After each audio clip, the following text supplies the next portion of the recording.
po, sir. Ayan po ang nakikita natin sa image ng mga bagahe. Ngayon halimbawa kapag any suspicious na item na makikita, mamarkahan po ng X ng ating X-ray personnel. Again, tama po kayo, hindi po alam kung sino po may-ari ng marka.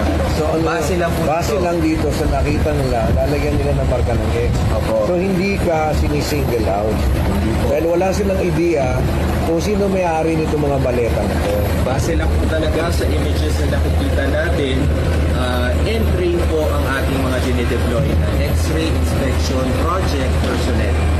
Sila lang din po ang authorized para mag-conduct ng kanilang profiling, kumbaga, no? Or yung subject for verification. Meron lang isa siyang narinig ko nila. Bawal ba dito ang battery? Meron ba ganun? Actually, sir, di ba pag board natin ng aeroplano, meron na talagang advisory na kailangan hindi pwedeng naka-check-in ang mga baterya, electronics. Kasi po, that is not just for customs purposes. Safety po na lahat ng pasahero at aeroplano kasi this might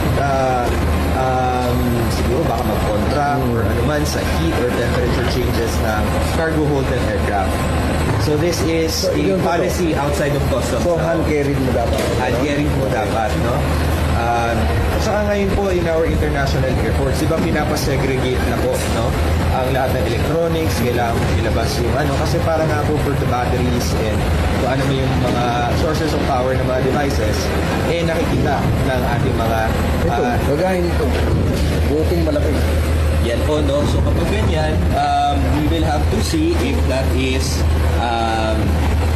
an expensive bottle of liquor, for example. O, ganyan. So, ito po, mahirap siya. From our perspective, tayong dalawang puno, hindi natin masyado ma-identify kung ano ba talaga, except pag napakaklaro po ng shape niya. Halimbawa, ito, sapatos, yung mga ganyan. But our X-ray personnel, they know the parameters kung ano po yung kailangan nilang i-check. That is another electronic item na nandiyan po. No? Tapos yung mga damit, hindi na masyado.